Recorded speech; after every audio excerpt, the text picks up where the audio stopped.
Search and rescue dogs are very important in people's lives.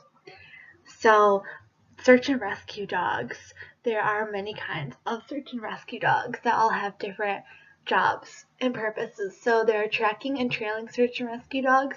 These dogs find people who are trapped and buried in different kinds of situations. They may be buried in rubble, or it could be or debris, or from being in a collapsed building.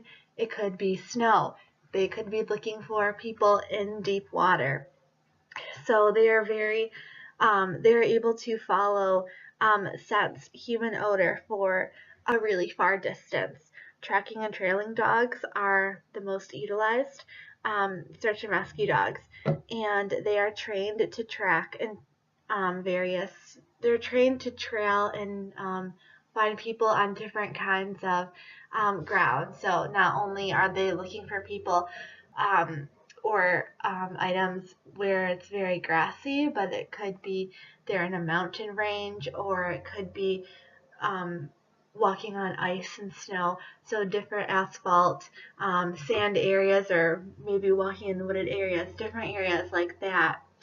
And they are just a valuable asset in finding people who are maybe have Alzheimer's and have been wandering, and so then these dogs are able to pick up on their scent, and a lot of times they find people, which is amazing.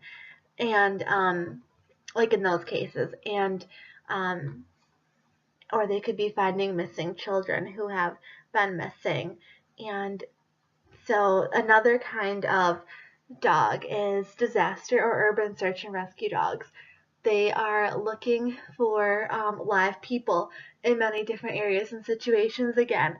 But these dogs they know how, before they start searching for someone, they're obviously trained to look for people in collapsed buildings and other kinds of structures after natural disasters like tornadoes, and even they look for people in man-made disasters. So something that maybe it was an accident and our building really wasn't thought of how it was going to be built or something, and then an event happens, and then there are people who are missing, or um, need to be found. And so these dogs can definitely help in areas like this too. So wilderness avalanche, land and water search and rescue dogs. These dogs are all, like the titles are suggesting, they are all searching for people or objects in these kinds of areas. Wilderness dogs find people who are they're generally in areas where it's really hard for people to find, especially on their own, and it's they're also, the wilderness areas are harder for people alone too, who are just searching for things to get through. So these wilderness search dogs are trained in agility, and also are trained in off-lead obedience for complete control. So a search rescuer can send these dogs in an area, and they will come back and let them know, or they'll just go ahead and see if anything's up ahead, and if there is, or if there is not, they will come back, and they've trained them to give them signals that the people are looking for, so they know whether or not to keep going in an area, or maybe try looking somewhere else. So these dogs work mainly off of air sense in the air. So when they're looking for missing people, this will occur very quickly, and it's actually really reliable when they can do it this way, because the dogs are already trained on the scent of that person. So dogs also, as we will see later on, they can also be used in land, excuse me, and water search. So people who are in these kinds of areas, or even if you're in a very snowy area or where avalanches are, there are dogs trained to specifically work in these areas to find people. And human remains detection, these dogs are trained to find the remains of people. It could be people's whole bodies, but it also could be different parts such as just hair or bones, flesh.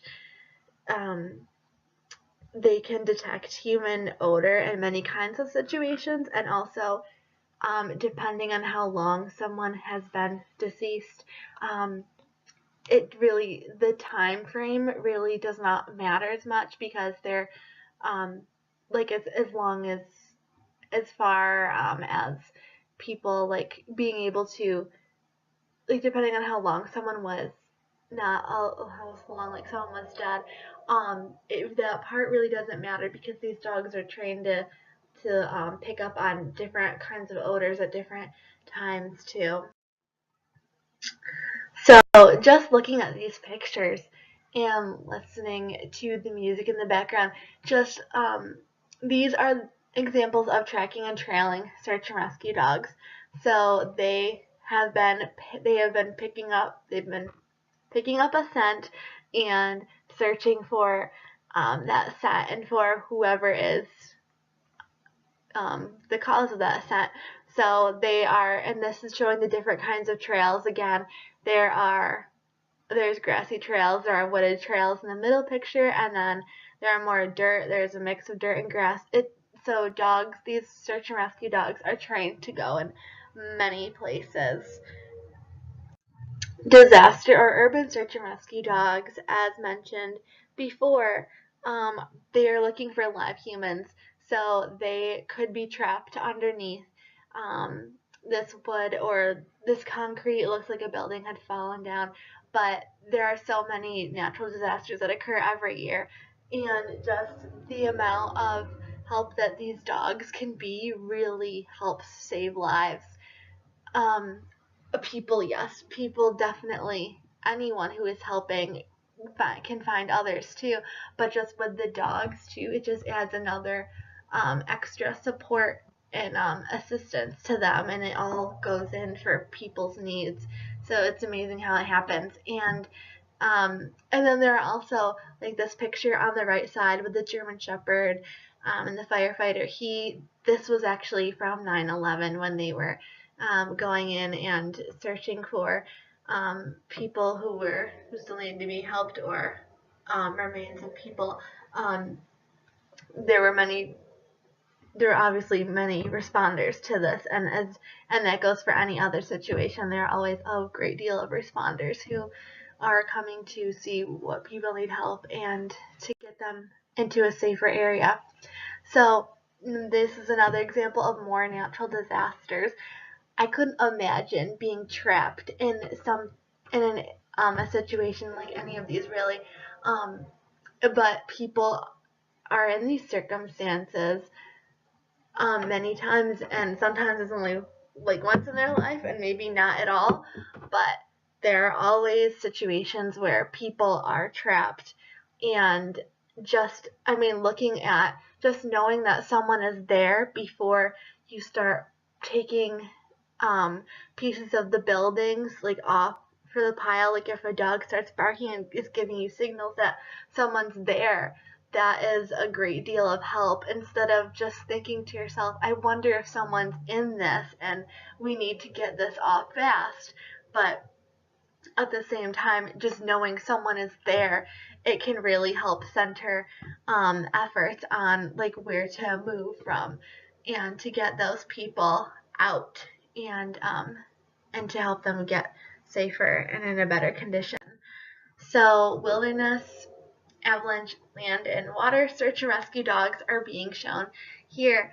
Not so much the water search and rescue dogs are coming later on, but these dogs they're all trained for their various areas they're going in, and so they're all very prepared and just ready to. They know what it means to start when they need to look for someone. They are on it, um, and like this dog here is helping in the snow, digging someone out. That can help people who are trying to dig someone out whenever there's more than one kind of help. It just makes it all go much quicker, and which really can mean a lot for rescuing someone as well. So there's another different kind of terrain with them going up a mountain. So it just gives you an idea of the kind of work that they are doing. And then the human remains detection dogs are trained to now, so they're trained to get into the water and to find people who are maybe they have drowned, or and there could have been a boating accident or anything like that, but they're trained to find people and in that water, and it would be hard for people can't pick up on scent, so that's an amazing part about dogs, that they can pick up on that scent even in the water, and so they can help the efforts that way. So there are many different rescue situations that dogs can be part of. So whether they are depending on what kind of terrain they're in, it really can. It just really affects everything, and the quicker that the quicker that someone's found, the quicker someone can be helped. And so there's an example on the top left of a natural disaster that had occurred, and right now there is someone who is on the left side, the bottom left is people, and they're in the snowy areas looking for someone. And then on the right side is a picture of Frida, who is a yellow lab, and she is a search and rescue dog. She works on the land, but she also works and searches for people in the water. As you can see, she has different kinds of shoes on. It helps her depending on which areas she goes, and she has goggles on her face because she does go in the water, and so she has found many people that way as well, which is really amazing. And so speaking of Frida, a little humor. So one of the cartoons that was shown included her being said, well, it was said about her that if she ran for being a president, or if she was in any kind of official election, she would have many people voting for her. Just one example, she saved 52 lives from national and international levels of natural disasters. And that's just one, there are many more, but that's just one example of the work that she's done and the way that she's impacted those lives as well. So, and speaking of impacting lives, like this one man, he was trapped in a building, and the dog helped him get out. And the middle picture here with the dog pulling someone through the water. This person was obviously in the water and needed help, and just the relief that you would get from seeing help come your way when you really need it is huge. And just knowing that someone is going to be coming for you and helping you, you will get through it. And same with the other person who is in the water with the dog jumping on the bottom right corner. That dog is going to help that person, and just what a relief that has to be. And as well as that top right picture, that's another thing you can just think about how meaningful it really is. And maybe we haven't been in a situation where we've really needed a huge amount of rescue for us, and maybe we've gotten through different situations, and that's great. But there are those who have not, and there are those who have been in really serious situations, and just looking at this top right picture, or any of these pictures for that matter, it really just knowing that the help is getting to you as soon as it can, it really makes a difference, and it really helps people through that as well, because they're in great need of help too. So for this semester project, my topic was how search and rescue dogs help find people safely in different situations, such as being lost, trapped somewhere in rubble, buried in the snow, etc. And many other ways they help in disaster response situations for helping people become in a safer position from unintentional situations too. So this topic is important to me because knowing there's another avenue or source of help for people in need is very important, and assuring to know that the help just besides that there's help just besides like a few people who maybe, or it could be a whole group of people, that there is help on the way. And such as working with first responders in emergency situations, it just helps people know that they will receive the best assistance possible when needed. So what I want all of you to take from this public service announcement is to realize how valuable search and rescue dogs are in rescuing, searching for, and helping people. So those who are doing the searching and those who are missing or who are trapped. And I'm not undermining anyone at all who comes in response to any disaster or safety-related circumstance, but I'm just making the point that we are only people and we can only do so much sometimes. And yes, they do a whole, I'm not making anyone sound less for saying this at all either. I just mean like that people make mistakes, and we can only do so much because we're only human. And so when the efforts that we are trying to do need a little extra assistance, like picking up a scent from someone, people can't pick up a very deep scent from anyone, or a light scent when a dog can. And so that can really make the difference between someone being rescued on time and like being able to live even because they've been rescued and now can get the medical attention or whatever kind of attention they need, versus not being found because no one could smell them and pick up on their scent. So it really affects people's lives in many ways, and it's just amazing how far what I'm trying to say is it's amazing how far the search and rescue efforts have come for helping people and with first responders and everyone involved with safety. And so because a lot of teamwork is involved. And so statistics about my topic can't be applied very well to property loss, but injury and death apply in a way to this because the data with the number of people on average per week actually who are rescued, and even the most common situations search and rescue dogs can take part in, is really high. It stated that there are 1,500 injuries per year from tornadoes, 60 injuries caused by hurricanes annually, and 17 deaths nationwide. So this ties in because with search and rescue dog situations that are needed and that taken part, they can be caused by these natural disasters that they are themselves helping people in. So like I said before, people could be going missing or being in a building that collapses. So in addition to that, there are many causes of fires, as we have even learned in this class, and 91% of civilian fires in residential buildings start with thermal burns and smoke inhalation.